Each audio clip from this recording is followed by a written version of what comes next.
It may be April 1st, but this is not an April Fool's. This is not a joke. This is not a false alarm. Wizards of the Coast just showed off a new Marvel Secret Lair that went live on the Secret Lair website only an hour or two ago with Deadpool trading card. At time of recording, there's at least an hour wait in Europe to get hold of this, so you can't just walk in and buy it. It has been announced that the non-foil drop will be coming to WPN stores on April 25th as well, so contact your local game store to see if they'll have copies of this in stock as well. I strongly dislike this whole queuing FOMO shit. Like, I would be the target audience for this. Whilst not a huge Deadpool fan, I'm super into Marvel Comics right now, and I really would like to have each of the commanders available to me. There will obviously be a hidden card here, hopefully staying in line with the Groot ones from the previous ones, where Groot was shown doing things that linked to the commander you've bought. So let's look at the cards. The card selection's pretty damn good. You've got Deadly Rollick, Saw in Half, Blasphemous Act, and Vandalblast. All four of these are absolute staples. I love all four of these cards. They're all very strong. They're all very high picks for a red-black good stuff commander. The arts are awesome. We've got Deadly Rollick showing Deadpool pissing off Cable. I normally charge for my Merc services, but I just can't say no to someone who controls their commander. That's right, he's breaking the fourth wall. That's part of his thing, right? Saw in Half is a wonderful card that I think more people should play. It's one of my favorite cards from... No, it's not one of. I think it is my favorite card from Infinity for what it does in black bordered Magic. I love getting the value of splitting a Moldrifter or an Eternal Witness or just any sort of nonsense. Love this card in Commander. Here he's getting Sawn in Half. There's a magic motif with him with a top hat and such. Deadpool getting violently hurt is a great thing we should see on more Magic cards. And then his reminder text is, don't try this at home, kids. Magic is super dangerous. The Blasphemous Act is him having the Thanos Gauntlet, eating a chimichanga, and snapping his fingers to destroy the Earth. You might be wondering why I've killed the Marvel Universe yet again, but the real question is, how am I breathing on the moon? And lastly, the Vandalblast has him sticking a flame underneath himself and firing it as if he's firing a flamey thing, saying, look at me, I'm Chandra Nala, as some other character that I don't recognize looks on as he burns a Black Lotus. I think these are wonderful. And the cherry on top is Deadpool trading card, which marks the first time we've had a Magic the Gathering card that has trading card in its name. A 4-mana 5/3 in red and black. It's a mutant mercenary hero. Obviously, he's the Merc with a mouth, but also mercenaries fit into the Outlaw mechanic from Thunder Junction as well. So it has some mechanical acuity. Is that the word I'm looking for?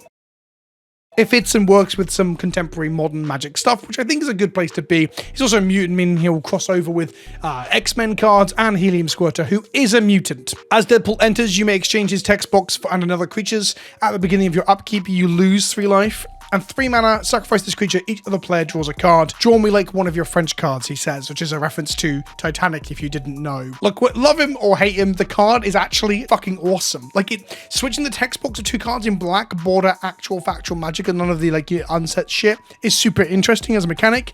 Obviously, the text box that it gives to the opposing creature says that at the beginning of your upkeep, you lose 3 life, so they will be taking damage every time. And then 3 mana, sacrifice this creature, each other player draws a card, is also a great way to get rid of that. Meanwhile, Deadpool gets to break the 4th wall and just literally yoink and steal shit from other people's commanders or decent permanents that are in play, or creatures, should I say. I love the art. I love the katana blade tearing a little slit in the card itself. I like the outside reference with the French cards. It's saying it's a trading card.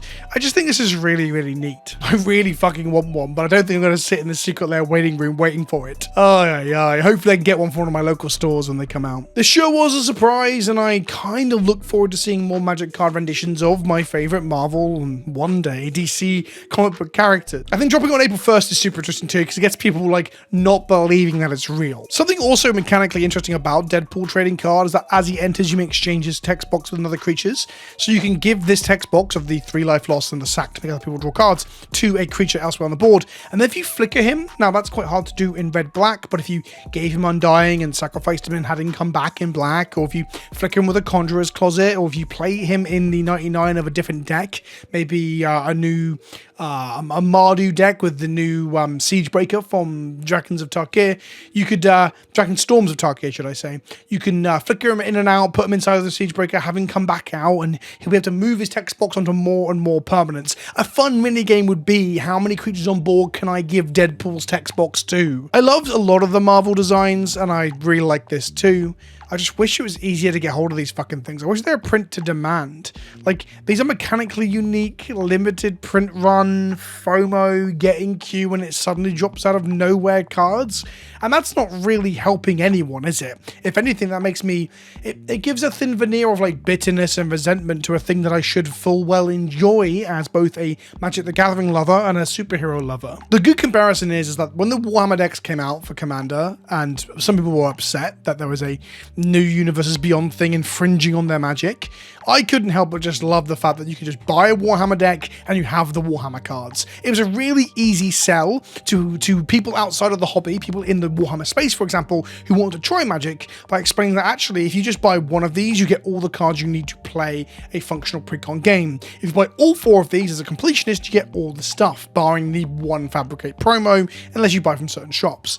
That was such a good way to explain that Magic wasn't as predatory as people outside the game thought. Meanwhile, people coming in from the superhero collecting, comic book reading world are asking how do I get hold of a Deadpool. If they've missed the window, they can no longer buy it directly from the company, and instead must go on eBay to buy these at scalpers prices, which are going to be astronomical. What I'm saying is, one of these 2 methods of giving us the cards that we want to pick up is significantly better than the other. And not that the Warhammer decks aren't without problems in terms of where can we reprint them? Do they have the licenses to print these in the future? How do they change the mechanically unique in copyright fucking names of creature types and stuff to in Magic stuff? There was already problems there. But I guess they moved away from the calling things Tyranids and Space Marines problem to the actually this is a limited print run thing that we might reprint later after the game looks more predatory and problematic. Fuck, I want to love this so much. I think they're actually perfect. I think this lair is such an incredible selection of spells that are hugely playable, that look on point for Deadpool. His mechanically unique card is fucking awesome. It's so unique in what it does within Magic. It's fucking annoying like Deadpool should be. But then you got the added stress of hours of waiting in line. Let me know what you think in the comment section below. I'm going to go log off now. Going to go eat some dinner. Ta-ta for now.